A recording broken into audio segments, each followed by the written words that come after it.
जैसा कि भारत सरकार और हरियाणा सरकार द्वारा निर्देशित करा गया है कि कल शाम को 4 बजे मॉक ड्रिल का आयोजन करा जाएगा।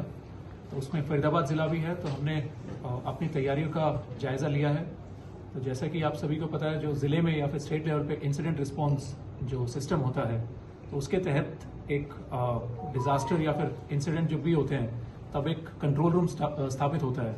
तो वो हमारा जो जिले लेवल का है या सब डिवीजन लेवल के हैं वो पहले से स्थापित हैं, परंतु उनकी मॉक ड्रिल करनी और जो अगर कोई ऑफिसर्स या फिर कोई लोग बीच में चेंज हो गए तो उनकी अपडेशन और उनकी ट्रेनिंग जो है, तो उसके तहत ये कार्रवाई करी जा रही है।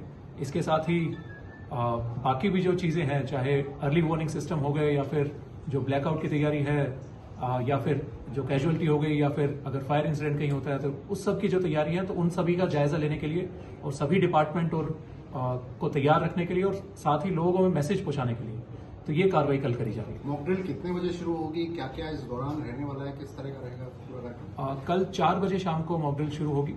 तो इसमें जैसा कि मैंने बताया कि अर्ली वार्निंग सिस्टम जो हमारे रहते हैं, तो वार्निंग सिस्टम रहेगा, उसकी तैयारी करेंगे। उसके साथ ही जो आगे चाहे ब्लैकआउट्स की तैयारी करनी हो या फिर इवैक्यूएशन की तैयारी करनी हो या अगर फायर कोई इंसिडेंट अगर होता है तो उसकी तैयारी करनी हो या फिर कैजुअलिटी अगर होगी तो उनको हॉस्पिटल में ले जाने की तैयारी हो या टेम्परेरी हॉस्पिटल सेटअप करने की तैयारी हो, तो ये सारी तैयारी कल।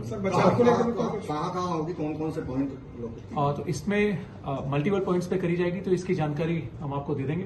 तो इसमें एक जिला जो हेडक्वार्टर है उस पर रहेगी, सब डिवीजन लेवल पे रहेगी और भी बाकी जगह हम कोशिश करेंगे मल्टीपल जगह हम रखें। बचाव के लिए क्या लोगों को भी जागरूक किया जाएगा सर?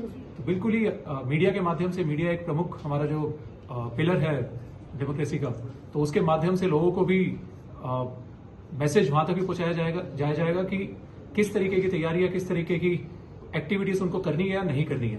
और साथ ही सबसे अहम बात इसमें यह है कि जो अफवाहें होती हैं उनकी रोकथाम के लिए, तो उसमें एक काफी अहम जिम्मेदारी हम सबकी है, चाहे मीडिया हो गए चाहे हम लोग भी हो गए, क्योंकि आजकल सोशल मीडिया का भी जमाना है। तो उस पर ना जाए, हम वेरीफाइड सोर्सेज से हम पता करें, चाहे कोई सरकारी अधिकारी हो या फिर बाकी कोई पुलिस अधिकारी हो या बाकी कोई भी हो, तो उनसे हम कंफर्म करें। और कृपया करके कोई भी अगर अफवाह वगैरह फैल रही है तो उस पर आंख मूंद के भरोसा ना करें। सर, कल जो मॉक ड्रिल होने वाला है, सायरन से भी जो है कोई ना कोई जानकारी दी, कितने सायरन जो है वो फरीदाबाद जिले की बात करें? तो हमारी कोशिश है कि विलेज लेवल तक ही हम इसको लेके जाएं। तो अभी अगर किसी गांव में अगर नहीं है तो उसकी भी कोशिश कर रहे हैं वहां तक हम पहुंचा दें। कहीं अगर खराब हो गए या कहीं पे दिक्कत है तो उनकी भी हेडक्वार्टर लेवल पे रहेंगे, सब डिवीजन लेवल पे रहेंगे सभी। जैसे कि हमने कहा अभी कि जो हमारे सरकारी ऑफिसेज हो गए या फिर अगर हम कहें पीसीआर वैन्स भी हो गई, तो उनमें भी सायरेंस या हूटर सिस्टम रहता है, तो उससे भी मैसेज पहुंचाने का हम कार्य करेंगे।